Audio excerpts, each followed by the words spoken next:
maybe it's the difference in training. But on Broadway, to go on Broadway, you train so hard. You know, the dancing and the singing and the acting and the rehearsal. I think there may be a difference between that kind of training and getting an award and going in and cutting a record, which may have taken you a week, and then getting an award. I think that the just how much you worked for the it. Intensity of the it. intensity and how much you work for it is when you really appreciate it. And I'm a perfectionist, and I want it to be great. I don't want it to be good. You know, I want it to be great. I like the rehearsal process. I like figuring out how to make it work. And what I like about live performance is that when I walk out on a stage, I honestly feel that everybody in the audience has been through everything I've been through. We've all been through it. You know what I mean? Everybody's had problems. Everybody's coped with them. Everybody's making it. Everybody's trying. Everybody's living their lives to the best of their ability. And so am I. And that's what I have in common with the audience. That sometimes you can do things with other people that you couldn't possibly do by yourself, like have more courage, like take risks, like step out and do something you've never done before.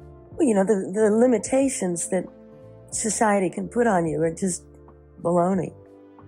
Yeah, I think everybody can do everything. I really do. It's also about finding out what success really is. And it doesn't have to be big success. I mean, people have small triumphs every day. I mean, all of the stuff that goes along with celebrity, which isn't really the point. The point is the talent, you know. But the stuff that surrounds it isn't what really matters. What matters is the everyday successes, is the one day at a time successes that you go through in your life. I want to do so many things and just do them better than I did the last thing. I think it's all a matter of honing. And as you go along, you try and get rid of anything that in your art makes you comfortable, because it becomes something that you lean on and you depend on. And when you hit the truth, you don't have to lean on anything. It's just a clear straight line like a laser beam. So it's getting rid of any gimmicks. It's getting rid of anything that you know works. It's stepping out. It's taking chances. And the best thing, in my humble opinion, at 17 years old and as a very, very young artist, what I've learned is that the best thing you can do is just fail. Is to really just fall flat on your face. So if anything, if you get rejected, if you don't even get an honorable mention or all any of that crap, that's more juice for your art. That's more inspiration. You know, it's awesome to be on a great TV show and all this stuff, but the best is like when I can get up in front of a class like today and, you know, do a monologue or something that kind of just falls flat and nobody really gets and the comedy doesn't hit. That's like where it's like where you can go back to the drawing room and you're really humbled and you can really figure stuff out again. Really, The Aviator that I started working with Larry Moss, you know, it was the first film that I had produced, that I had thought of. It was sort of my concept, and I felt like I needed to brush up on my technique. So that's when I really started doing formal training, and it was an amazing experience with him. I mean, it was more than learning how to be a better actor. He was a life coach. It was like, he's like, okay, the first day he was like, all right, you wanna go over this stuff? I'm like, yeah, let's do it. And he's like, okay, you're Howard Hughes, you're in your plane, this is your cocoon, this is your sanctuary. Show me how you fly a plane. I'm like, well, I haven't really. He's like, come on, don't, you know, basically sit in that chair and do it for me right now. I'm like, well, I haven't quite prepared. He's like, don't you pull that shit with me. He's like, you get in that goddamn cockpit right now and you show me who the hell Howard Hughes is. You do it in front of me right now. I'm like, okay, shit. I mean, and from there we started working on breaking down this script in a way that I'd never had before. I think everyone can always, you know, brush up on their technique. It is, you know, what we do is takes a lot of research. I mean, if you really want to inhabit a role, it takes a lot of work and training, and I think it's incredibly important to constantly, no matter how successful you are, it's incredibly important. I mean, I hope that every actor could work with a group and live with a group and fall in love with a group that they could create with for many, many years and learn the craft that way. It's the greatest way to learn your craft, because you're on a team, and you learn how to support each other, and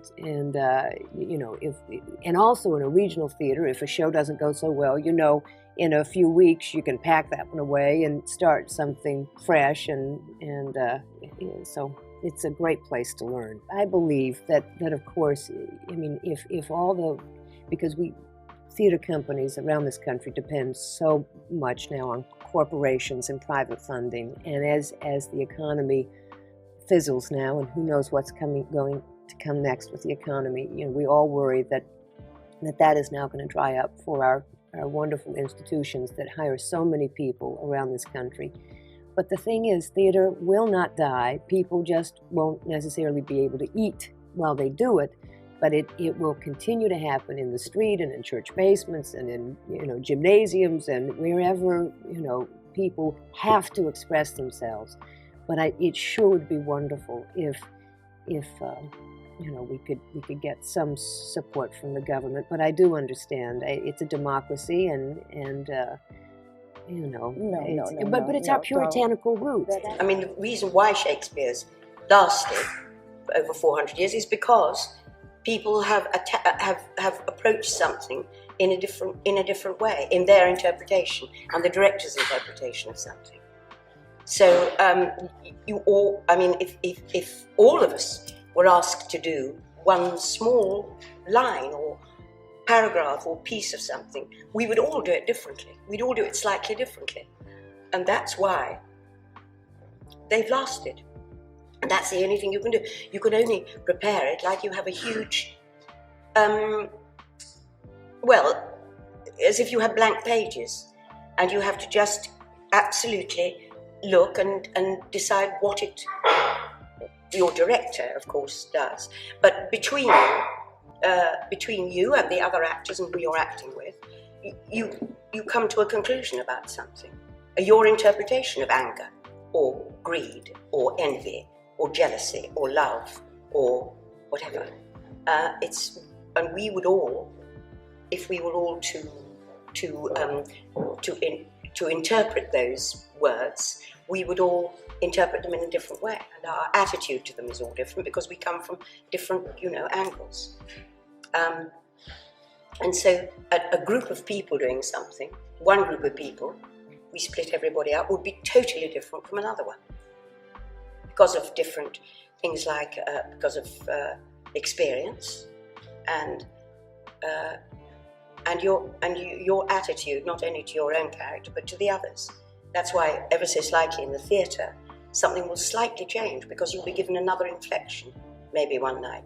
Oh, well, you're always trying to respect what was done before. I mean, but I think just by nature of each different person that interprets each different role is going to, portray that role through the filter of their own life. I think more of what I do is just try to, what if is a very powerful thing. What if I were in this situation? What if this was 1958 and I was of a certain age and my lover of 5 years has left me and my prospects were dim? What would I be feeling like? What would I be wanting? What would I be trying to accomplish? I don't think theater will ever die. It's a part, I think, of the human condition in a way. I really think it's sort of necessary. If you look back at the Greeks doing these incredible, Oedipus and Antigone, it was cathartic for a reason. You'd get all that experience without having to actually go and do those things yourself. It was sort of necessary, I think, as a release and an escape for people. And so I think that need will always be there. It's important to continue to bring new audiences to the theater so they can recognize the importance of keeping the institutions that are, perpetuating this art alive, thriving, and healthy. You know, and especially in this country where we're not as supported by our government as far as the arts is concerned, like other countries are. You know, other countries are certainly in much better shape as far as the arts are concerned than we are. We really have to look to private donors and to, you know, commercial producers and things like that. So it's important just to continue to keep, you know, the audience aware and educated and into theater as an art form. I don't like to be my own audience. I find that being my own audience, being in the audience, it makes me self-conscious, basically. So I tune in sometimes with the sound off just to check it out, and I back up to it. In the future, I will look at it when some time has passed, all because, not that I don't like it, but really all because I have one experience doing something. Everyone's happy, I'm happy, it all works out well, I go home, fine. And when I look at it, I tend to say, that was why do they let me, you know, my own experience of myself, and I'd spend a lot of time with myself, and I'm very good company. 24 hours a day, you're with self. No, I like to spend time alone. I find it, I need to do that. I need a certain amount of solitude. But so my experience of my own self is that I'm very smart, I'm very understanding, I'm serious. There's a lot of, I always see sort of the tragedy beneath what's funny, and that's only important to me. Then that tells me how to make something work, or I think it's what makes something work beneath it all, the gravity. And I also am funny. I also can see the humor. I think I know what can make something, I know that I know. Yeah. I mean, I think at this point in my life, I could safely say, having worked for 30 years or more, I'm happy to find that many people do see that I'm an actress and that I'm not a kook. And, you know, it's not just, oh, that's her, you know, that character, that kooky person. Yeah. There are things I haven't done that I might be happy doing. But whenever I get into that mode, I don't stay there very long, because it just seems silly to me to walk around, you know, not appreciating. Thinking about what might have been or what else I might have done. When the fact is that I'm doing some of the most interesting things I've ever done at this point in my life after all these years. I think I'm very self-critical, probably damagingly so, because I get very depressed if it goes wrong. And it's a very dangerous thing to be. You know, I'm very aware of it as a fault in myself, because, I mean, if, for example, you start off a performance and it's not going the way you want to, and you think, oh, I did that wrong, it's very difficult to pull yourself together to force the thing the right way round. And I was permanently trying to get it better, or at least keep it on a level. And I mean, self-criticism I suppose it's a good thing, but it can be very damaging if you let it get too much, and I think I do. Look, it would have been a neater trick for me to get out of show business than to do what happened, which was to just kind of stay in. I didn't want to be an actress. I watched what it did to people's lives, the kind of trying to hold on to it as it slips away. It is organized to disappoint. Well, it's organized just to fade. You know, Nothing can stay that way. The physics of it are against you. And I knew that, and I watched it, and I knew what it would do. I knew it would dial down. You know, you don't like getting old anyway. Try doing it in front of everyone. Right. You're not allowed to get old, get fat, get trouble. You know, it's all magnified. And, you know, you're already magnified anyway. I mean, I was brought up by focus pullers, I like to say so. You know, we're designed more for public than private. Or private is public. The observing in general, once I get it into the math state of, I want to put it the exact way. I want to put it the best way, but I want to put it really, make you clearly see what I feel, and which was not clear to me for so long. Well, I think a lot of people have everybody, no one's sort of smoothly walking through their lives going, or if they are, please come talk to me. Who are you? But I think people you know, people, we have an introspective experience. I mean, I do, so I assume everyone does. Yeah. But I guess there are people that don't, named Jeff, that play golf. I don't know.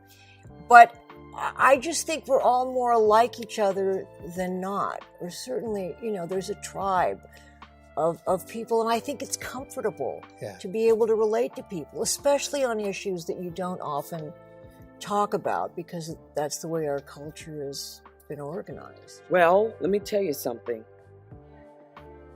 I got out the first part by just having a drive. Okay? I saw Miss Cicely Tyson in the autobiography of Miss Jane Pittman, and I saw a physical manifestation of a dream. I saw something that I could put my feet on the floor when I got out of bed in the morning, and I had a passion that could drive me. And I had enough people in my life that would say, that's what you want to be, an actress? Everybody wants to be a star. Everybody wants to be the one that says, I mentored Viola Davis. But at 28, I crashed and burned. I was still very much traumatized by the past. It still very much was internalized in me, and it manifested itself through low self-esteem, not believing in myself. So the getting out is precarious. I emotionally did not get out. That was the second part of my The drive took you out. That's the second part of my narrative. Right. And we won't talk about gender inequality of pay, because a lot of the women who've stepped forward, and I stand in solidarity with them, okay?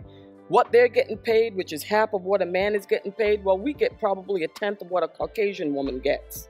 And I'm number one on the call sheet. And then I have to go in and I have to hustle for my worth.